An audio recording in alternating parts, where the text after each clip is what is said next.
Hello, this is Arielle from Inconspicuous Bear, and I'll be narrating the 10-man version of the Spoils of Pandaria encounter in the Siege of Orgrimmar from a Guardian point of view. I like to think of this encounter as basically a prolonged version of a challenge mode trash pull. Essentially, what your goal is to chain pull as much stuff, mobs, you can call it trash if you want, as humanly possible, so that A, you don't die, but B, so that you kill everything fast enough so that you can open the gate and clear both sides before the timer expires. There are two sides to this encounter, and each side consists of two rooms, a Mogu room and a Mantid room. We'll start with M, that's kind of funny. Each room has two panda crates, two big crates, I think it's 6 or 8 medium crates, I forget, and a whole lot of little crates. The ones you can really open in them any sort of order that works for you and your group. What I've found, at least in my experience, is that it's probably easiest to open the two panda crates first. You can open a large with them if you want to, or if you're capable of handling that. But get the panda crates first because they give you some members of your group a buff, which allows you to kill stuff faster, which is pretty much ideal, I guess, right?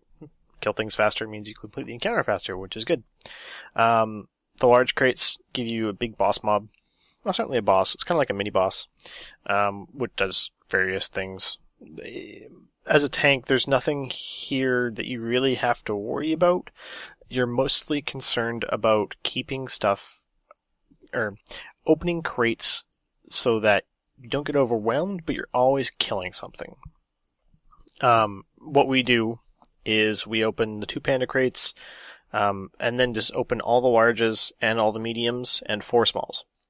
I've also previously done opening 1 large, all the mediums, and all the smalls.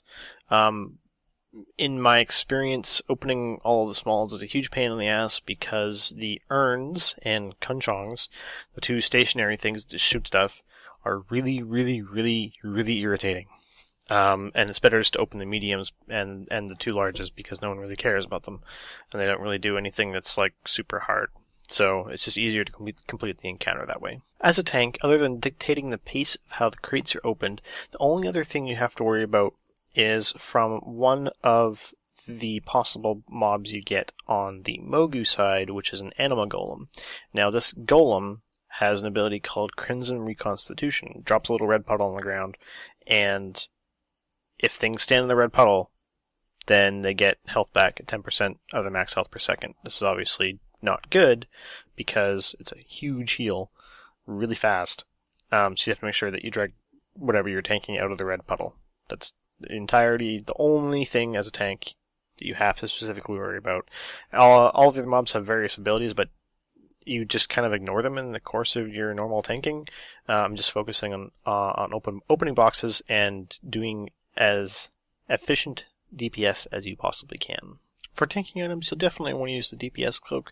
There's a lot of cleave damage to be had here, and nothing is even remotely dangerous enough to potentially kill you, so the tanking cloak is pretty much worthless.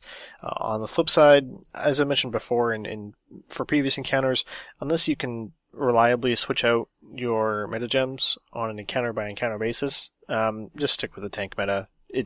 You want the tank meta for a lot of encounters, and for other ones where it's not dangerous enough for you to warrant it, you have to have a second helm anyway, so just stick with the tank meta. It makes your life easier. For talents, definitely go with Feline Swiftness for Tier 1.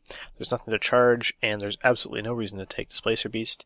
For Tier 2, you can probably go with Ysera's Gift or Scenario Ward, but Ysera's Gift is passive, which means it's one less thing for you to micromanage, and less GCDs lost using a healing spell. For Tier 3, go with Typhoon. As I mentioned before, I tend to think of Spoils as like a prolonged challenge mode trash pull, and I've always found there's great reason to have Typhoon in those situations, that and Proving Grounds, because if you get into a pickle, you can always just throw things away from you to allow your healer time to recover. Tier 4, Soul of the Forest and Incarnation. I like to have Incarnation simply for the damage boost on the boss mobs, but really it's up to you. 6 of one, half dozen of the other. Tier 5, I like to go with Bash. For some reason that I like to pick Typhoon for Tier 3. Allows you to give your healer time to recover if you get into a really nasty position. And Tier 6, Stream or Nature's Vigil. Personally, I prefer Nature's Vigil because of the DPS bonus. But if your healing is a little bit on the lackluster side, but your DPS is really good, then take Dream to be able to help your healers out more than you would otherwise be able to. In terms of tips or tricks, the biggest thing you have to be aware of is positioning, making sure you're moving out of Crimson Constitution. There are some things you can interrupt, but it's not really that big of a deal. The second thing is to make sure you manage things like Berserker and Nature's Vigil properly. You obviously don't want to use Zerk unless you have 3 mobs with at least some amount of health, like 2 mediums and a large, or 2 larges and something else, or 2 pandas and a large, something like that.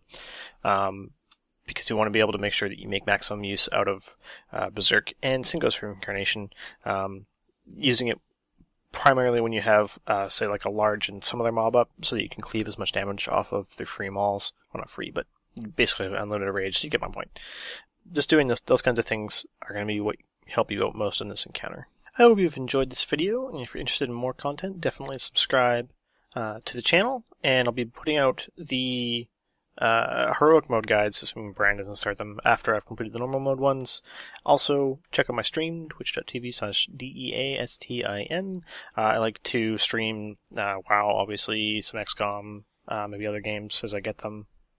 And definitely check out Brian's stream as well, twitch.tv/Baran. I believe he is on Garrosh at the moment, Garrosh 10 and Heroic.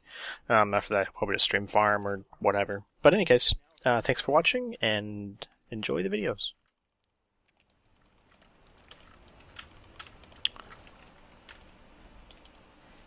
Oh, that tells. Stupid Death and Decay. They want your alien animals.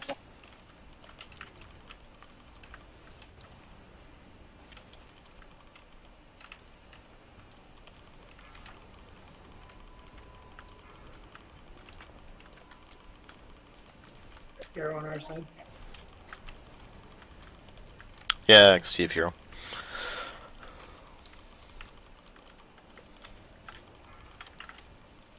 Steve. What? Hero.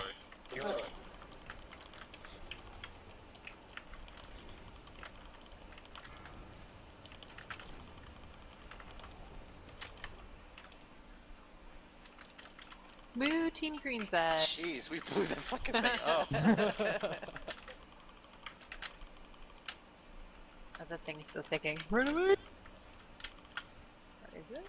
I dropped my bombs along the wall and I saw my earth elemental running back to me. I was like, oh wow, he's dead already.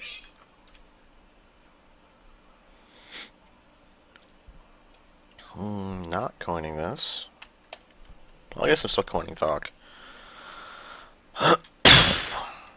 If chains get congested, the doors open on either end.